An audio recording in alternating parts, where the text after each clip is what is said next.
थोड़ा निकालें,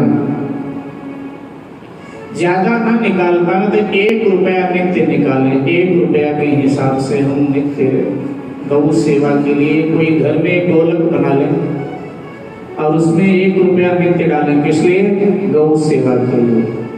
जब वो 200 हो जाए, 500 हो जाए, तो किसी गौशाला में आप चारा डलवा सकते हैं। आपकी गौ सेवा हुई, आप संपन्न हैं, लक्ष्मी की कृपा है आप पर, तो गौशाला में जाकर एक गौ को आप गोद ले लीजिए कि भाई ये गौ जब तक जीवित रहती थी तब इसका पालन हम करेंगे,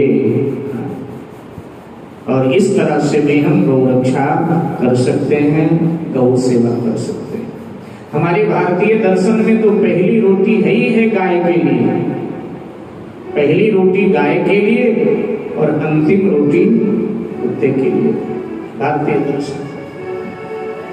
और पुरानी माताएं इसका पालन करती थी, बड़ी याद के साथ में पालन करती थी कि भाई रोटी बनाने के लिए रसोई में प्रवेश करती हैं तो पहली रोटी तैयार हुई तो उसको रख दिया गाय के लिए, पवित्रता के साथ रख दिया, और फिर परिवार के लिए बनाया पकाया, और अंतिम रोटी जब फिर रह गई तो उसको भी बना के रख दिया कि भाई ये गाय को देना है, कुत्ते को देना। और तो नहीं आलसी हो गए या क्या हो गए, हम लोग थोड़ा गड़बड़ होने लगा।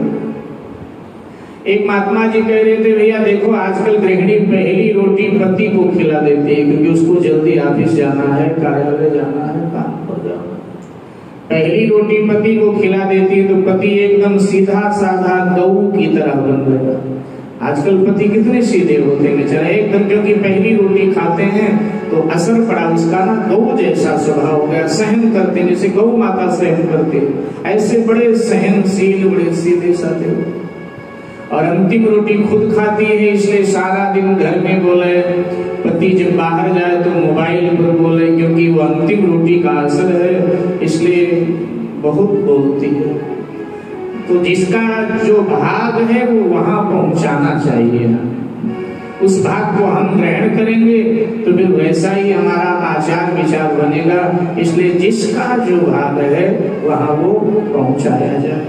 कहने का अभिप्राय मेरे भाई बहन, हम सभी को इन प्रकार में जैसे भी हो सके गौ सेवा से जोड़ना चाहिए, गौ सेवा करना चाहिए। भवसागर पार ही गौ माता लगाती है। जीवन में शास्त्र कहता है, हमारा भारतीय दर्शन कहता है कि जीवन में हर व्यक्ति को एक बार गौदान करना ही चाहिए, एक बार गौदान करना चाहिए। कई बार कर सको वो आपका भाग्य, आप अच्छी बात है, लेकिन कई बार नहीं तो एक बार गौदान करना चाहिए। लेकिन हम जाते हैं गंगा स्नान करने किसी तीर्थ में, तो वहाँ पंडा जी कहते रहते हैं 11 रुपए में गौदान, और हम पूंछ पकड़ के गौदान कराते हैं, बड़े प्रसन्न होते हैं। हमने जी वहाँ गौदान कर दिया, कितने रुपए में? 11 रुपए में। देखो उनकी तो रोजी रोटी है, उन बेचारों को तो अपना जीवन चलाना है, इसलिए अब 11 रुपए ही आपके सही, क्योंकि उनका तो है, लेकिन 11 रुपए का गौदान करके हम प्रसन्न ना हो। वो 11 रुपए का दान है, वो गौदान नहीं। गौदान का मतलब है जितने की गाय आती है या तो उतना रुपया दान किया जाए, तब गौदान है।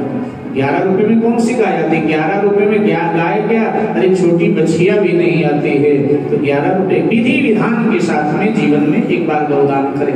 आपातकाल का गौदान माने मरण सैया पर पड़ा है, मरने वाला है, उस समय का गौदान साथ भवसागर पार लगाती है गौ माता।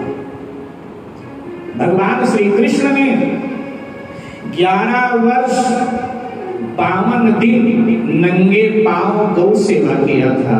ये यशोदा माँ कहती हैं कि बेटा आप गौचारण करने के लिए जाते हो तो पनहिया पहन के जाया करो, माने जूते पहन के जाया करो।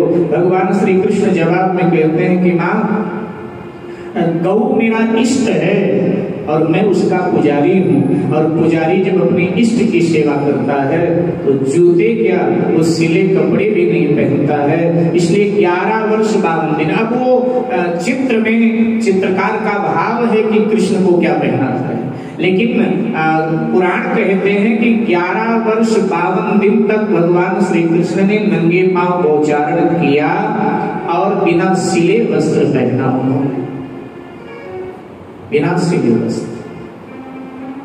हमारे इष्ट श्री कृष्ण हैं, लेकिन श्री कृष्ण की इष्ट गौ माता है।